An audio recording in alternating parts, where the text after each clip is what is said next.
Tá no ar mais um vídeo do Argo e hoje a gente está aqui para bater um papo bem interessante. Em maio do ano passado, Rick Riordan anunciou que Percy Jackson e os Olimpianos seria adaptado para uma série do Disney Plus e aí já foi aquele alvoroço, aquela alegria e todo mundo com foco em uma coisa específica, que é fidelidade à história. Por quê? Há mais de 10 anos atrás, a Fox lançou os filmes de Percy Jackson e, para decepção de muitos fãs, eles não tem nada a ver com o livro. Desculpa, mas não tem outro jeito de dizer isso, né? Eles mudaram muitas coisas da história, muita coisa ficou meio nada a ver. E isso deixou muita gente chateada, tanto é que a franquia de filmes não foi pra frente. E agora, mais de uma década depois, a gente recebe a notícia de que a gente vai ter essa série. E é natural que todo mundo já diga logo, ó, por favor, Disney, fidelidade à história dessa vez. Mas a Becky Riordan, que é a esposa do Rick Riordan, já mandou avisar que eles estão de olho e que vão adaptar coisas que envelheceram mal. Quando ela disse isso, eu vi que muitos fãs ficaram, como assim envelheceram mal? Nada de errado, não tem nada de errado com esses livros, tem que ser certinho, igual tá lá no livro, não muda nada, por favor. Mas eu tenho uma opinião diferente. Hoje eu tenho 25 anos, quando eu li Percy Jackson e os Olimpianos pela primeira vez, eu tinha 24, 25, e eu sei que há mais de 10 anos atrás o mercado e o pensamento das pessoas era muito diferente do que é hoje.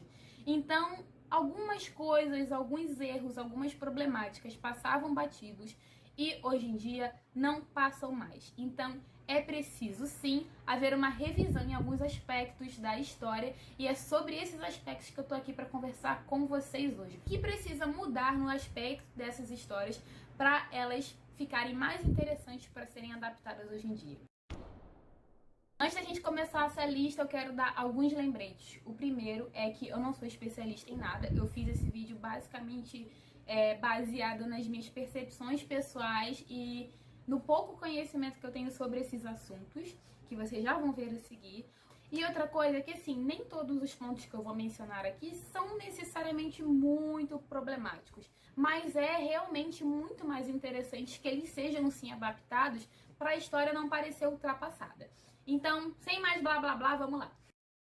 A primeira coisa que envelheceu mal em Percy Jackson e os Olimpianos, na minha opinião, é falta de representatividade.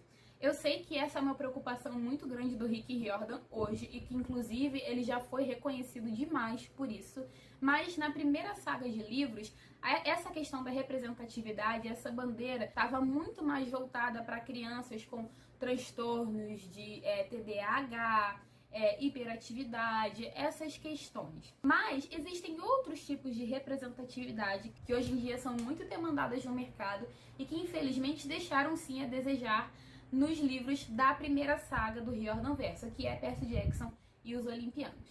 Então, por exemplo, entre os 12 deuses do Olimpo, se você for olhar a descrição dos livros, todos eles são brancos.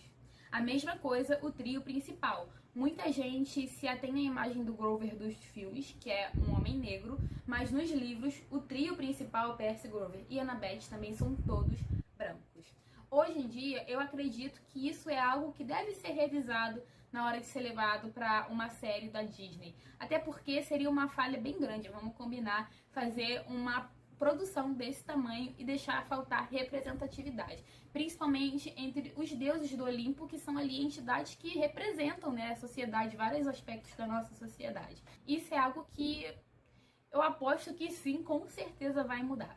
Então, provavelmente a gente vai ver deuses ali de outras etnias, muitos deles devem ter, ou pelo menos alguns deles devem ter suas características alteradas, e isso é maravilhoso. Não espero menos da Disney. Outra questão problemática que incomoda um pouco os fãs que leem os livros do Rick Riordan hoje, pelo menos os livros de Percy Jackson e os Olimpianos, é a questão da gordofobia. Apesar de ela não aparecer de uma forma muito escrachada, incomoda a forma como o Percy descreve personagens gordos no livro. Então ele usa, por exemplo, palavras como grandalhona de uma forma pejorativa. Isso é algo que eu apostaria também que não deve acontecer na série de Percy Jackson. Eles devem tomar mais cuidado na forma como o Percy vai se dirigir a certos personagens. Bom, eu falei aqui um pouco sobre representatividade racial, mas outro tópico também que fica um pouco de lado na primeira saga do Riordanverso é a representatividade LGBT. E aí, quem já leu os outros livros do Riordanverso sabe que isso aumenta no decorrer dos livros, mas a primeira saga deixa sim a desejar nesse quesito, então eu acredito que isso deve ser mais uma coisa que deve ser revisada na história. Outra coisa que envelheceu mal nos livros do Riordanverso, principalmente os primeiros: machismo e estereótipos de gênero. Na verdade, tem até alguns pontos bem positivos nessas histórias se a gente considerar o contexto da época em que elas foram escritas. O Rick Riordan ainda passou um pouquinho na frente de vários autores ali da época que deixavam essas coisas bem mais soltas. Mas sim, existem algumas problemáticas com personagens femininas nos livros, na minha percepção. Então, como esse é um assunto extenso e complexo, eu vou citar aqui dois exemplos que para mim são os mais marcantes. Primeiro, Celaena Beauregard e basicamente todos os filhos de Afrodite, até a própria Afrodite, são retratados ali de uma forma muito rasa, muito vazia. E eu não tô falando do fato de ter tido pouco espaço para desenvolvimento, mas na maior parte das vezes em que esses personagens são inseridos na história, eles são sempre descritos como fúteis, como pessoas que só querem ficar se olhando no espelho, se maquiando, e geralmente são mulheres, né, a própria Celaena. E no caso da Celaena especificamente, lá no final da saga, no último livro, a gente descobre que ela tem sim um papel muito importante nessa trama, e que eu acho que na série, para ela ficar mais bem desenvolvida e não parecer só uma personagem super futilzinha, aquele estereótipo feminino que muita gente não gosta, inclusive eu, a gente precisa conhecer um pouquinho mais do outro lado da Celaena, a gente precisa ver que ela não é só esse estereótipo. Entendem?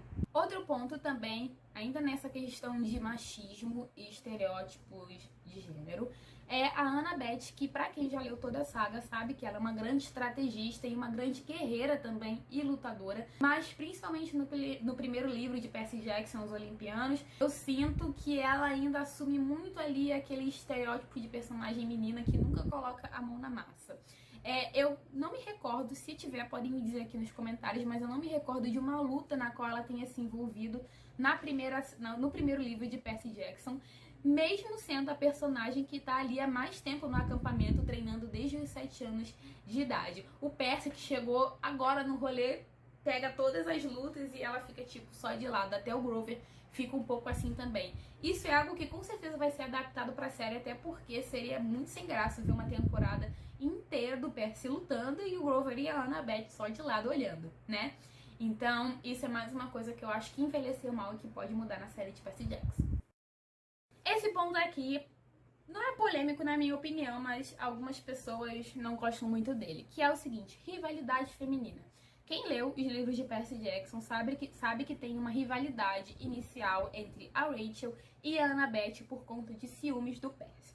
E aí eu quero dizer o seguinte: uma história pode sim ter rivalidade entre duas personagens mulheres, só que quando você coloca essa rivalidade totalmente justificada pelo ciúme em um cara, isso fica um pouco esquisito, tá? Não é muito legal. E é algo que pode sim pegar mal pra série, porque, como eu disse, né, os livros foram lançados anos atrás. Essa série está sendo lançada em um mundo completamente diferente, em um mercado muito mais exigente. Eu, particularmente, eu acho que nem precisaria existir essa rivalidade entre Rachel e Annabeth. Eu sei que algumas pessoas acham ela engraçada, mas o que eu espero é que, se eles resolverem manter essa rivalidade, que ela seja, pelo menos, mais bem fundamentada. Que ela não seja justificada por conta de um ciúme bobo por um menino que nenhuma das duas já moravam na época, né? Então eu acho que isso tem que ser um pouquinho mais bem trabalhado para não pegar mal. Bom, basicamente são esses os pontos que eu acho que envelheceram mal. Pode ser que haja outras coisas, mas eu não lembro. Se você lembra de mais alguma coisa, deixa aqui nos comentários. Eu só quero destacar que o objetivo desse vídeo é só a gente refletir e entender que coisas que eram normais há 10 anos atrás, 15 anos atrás, não são normais hoje em dia mais. Ainda bem. né? Eu amo os livros do Rick Riordan, eu adoro o fato de que ele é um autor que está sempre aberto a aprender e ele sempre ouve o que os fãs pedem para ele melhorar nas suas histórias e a gente percebe essa evolução nos livros dele. A própria preocupação com representatividade, a gente vê que isso é algo crescente em todo o Riordan verso. Isso me deixa muito feliz. Me deixa muito feliz ler as histórias de um cara que tá ali aberto a entender as questões do momento, a levantar bandeiras nas suas histórias que são importantes e se corrigir sempre que necessário. E eu acho que essa série vai ser uma oportunidade muito interessante de corrigir essas questões que envelheceram mal. Me diz aqui o que vocês gostaram, eu tô muito ansiosa para essa série sair, tomara que ela venha logo, logo.